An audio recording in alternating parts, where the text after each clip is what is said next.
nung koroksa single.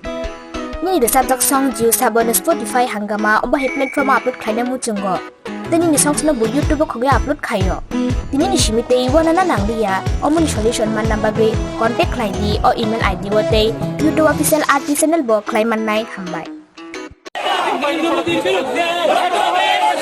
কৃষক বিরোধী আন্দোলনের সমাজকে বিরোধী আন্দোলনের পক্ষে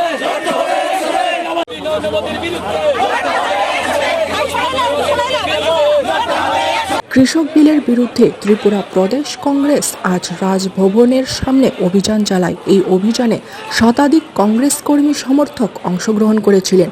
অভিযান চলাকালীন প্রদেশ কংগ্রেসের সভাপতি পীযূষ বিশ্বাস সাংবাদিকদের সামনে এই অভিযানের সম্পর্কে কিছু আলোচনা রাখলেন।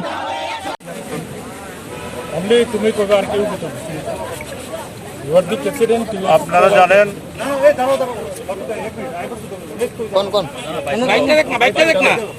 নরেন্দ্র মোদী কৃষক বিরোধী 3টা বিল এনেছেন। এই বিলগুলির একমাত্র উদ্দেশ্য ওনার যে নিজস্ব সমর্থক কিছু কর্পোরেট গোষ্ঠী আছেন তাদেরকে পয়সা পাওয়া দেওয়ার জন্য, কৃষিক্ষেত্রে যেটা আছে এটাকে লুটার জন্য উনি এই বিলগুলি এনেছেন। উদ্দেশ্য ইলেকশনে এই কর্পোরেট সেক্টরগুলি ওনাকে সাহায্য করবে টাকা পয়সা দিয়ে। আপনারা দেখেছেন ডিমনিটাইজেশন বিল, তখনও বলেছিল মানুষকে গরিবের জন্য, কিন্তু দেখা গেছে আলটিমেটলি এই ডিমনিটাইজেশনের জন্য ব্যবসায়ী শেষ, সমস্ত প্রতিষ্ঠানে কোটি কোটি শ্রমিক বেকার হয়ে গেছে, কর্মচ্যুতি ঘটেছে, বিভিন্ন শিল্প প্রতিষ্ঠান শেষ হয়ে গেছে। তারপরে জিএসটি তাও মানুষের সর্বনাশ করেছে।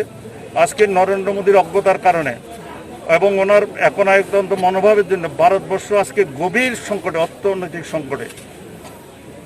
আপনার গ্লোবাল মন্তব্য বিভিন্ন সংস্থা করেছে ভারতবর্ষ এরমভাবে যদি আজ 6 মাস চলে তাহলে ভারতবর্ষের 65% লোকের হাতে পয়সা থাকবে না তাদের প্রত্যেক দিনে খাদ্য জোগাড় করার জন্য। ভারতবর্ষ আজকে বিশ্বের মধ্যে সবচেয়ে দরিদ্রতম ক্ষুধাপীড়িত দেশ। বাংলাদেশ থেকেও ভারতবর্ষ আজকে নিচে এখনের পরিস্থিতির।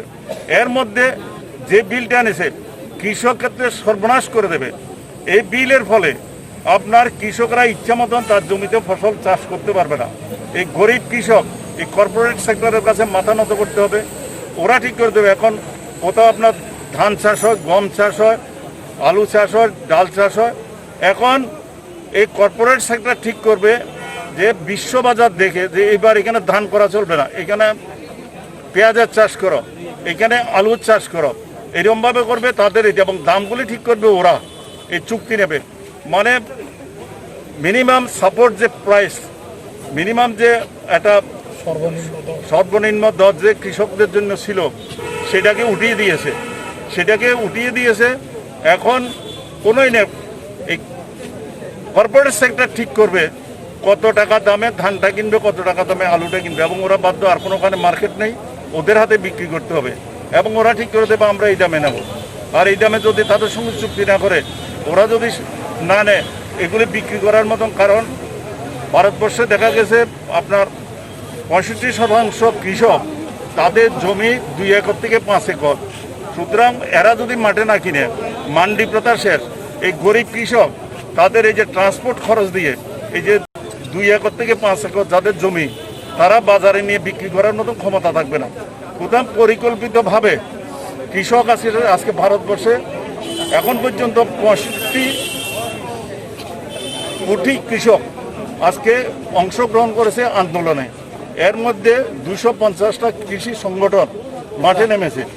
নরেন্দ্র মোদী সারা ভারতবর্ষে বিলের মাধ্যমে আগুন জ্বালিয়ে দিয়েছেন, এবং এই আগুনে ভারতবর্ষ শেষ হবে, নরেন্দ্র মোদীও আগুনে পুড়ে মরবে।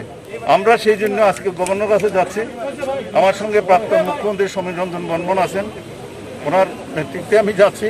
ওইখানে আমরা গভর্নরের কাছে রিপ্রেজেন্টেশন দেব, তো গভর্নর রাষ্ট্রপতির কাছে রিপ্রেজেন্টেশন দেব এই বিলটাকে বাতিল করার জন্য। না হলে ভারতবর্ষে শুধু কৃষক নয়, ছোটোখাটো দোকানদার, ব্যবসায়ী সবাই শেষ হয়ে যাবে। ভারতবর্ষে খাদ্য সংকট দেখা দেবে। এটাকে পুঁজি করে তারপরে এসেনশিয়াল কমোডিটিস অ্যাক্ট আপনারা জানেন এটাকে সংশোধন করেছে। আগে নিত্য প্রয়োজনীয় জিনিসগুলির উপর সরকারের কতগুলি বিধিনিষেধ ছিল।